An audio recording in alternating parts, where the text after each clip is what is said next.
Oh, good morning. Welcome to Unrestricted Flavor Morning Edition. Oh, all right, well, nothing says good morning like my egg souffle. So, our last episode, we made some mashed potatoes. I'm gonna use my leftover mashed potatoes to make an egg souffle that I can use for breakfast, lunch. I can also freeze it and use it on the go. It's a very versatile food for you. So let's get started. The first thing we're gonna need is 4 eggs, some pre-made bacon, and our leftover mashed potatoes. We're gonna spray our baking pan with olive oil. And I mentioned that we'll be using some of these crackers in our last episode. So you actually have a choice. You can use the regular or the rosemary. These are a lot easier to find in your everyday grocery store. I found these at Jungle Jim's. Today I will use just the regular ones. But what you'll do is take out just 1 packet. That is all you'll need. 1 packet. Don't need to worry if they're broken because we're going to break them up anyways. All right, so we're going to get our eggs. Get those out of the bowl. We are going to take our bacon and we're going to line these on our baking pan, our frying pan. We're just going to create a nice little layer on the bottom, covering it. All right.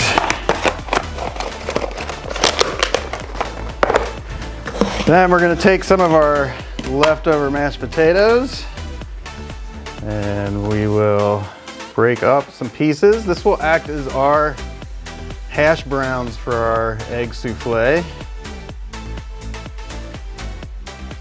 All right, now we're going to take our 4 eggs and get them into our bowl to mix.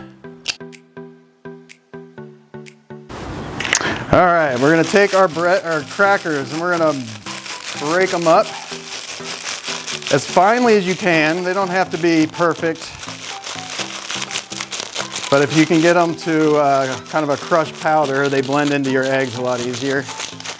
But this will give our souffle its body. All right, sometimes just crack it open a little bit and it kind of acts as its own little filter. And if you've been watching along with our episodes, you know how much I love chives, so we're gonna get some chives out. And I just eyeball this. Like I said, I like chives, so I put in a good helping of it, a good serving.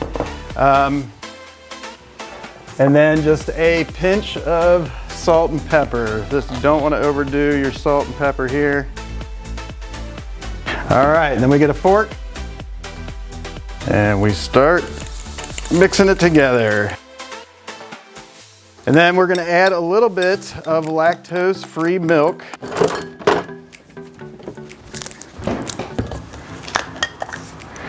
Pour about a tablespoon. And we'll mix it up again. And that is ready.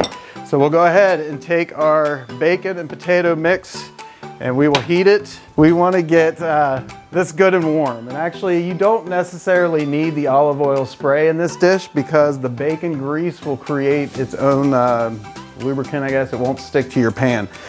So we'll let that sit. All right, now we've got this heated up. The bacon's got some grease coming off it and we are just gonna pour our egg mix right over top. And we're gonna put a cover over this, let it cook for about 15-20 minutes until the egg is done throughout. And it is ready to be sliced and served. All right, so our souffle has puffed up. What I like to do though, just to make sure that that middle is done, is I will give it a nice flip. And we'll add a little cheese. And we'll flip it back.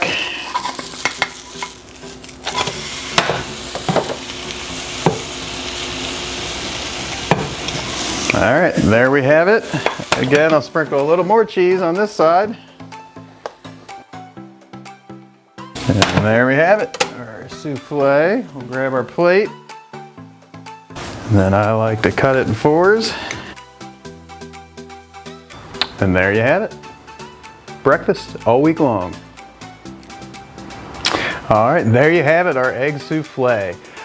Just so as we wrap up this episode, just a reminder to check out our Facebook group page under the same name, Unrestricted Flavor.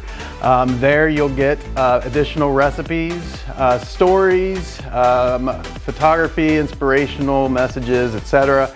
Plus, it's a place for us to keep the conversation going. I've had a lot of medical questions.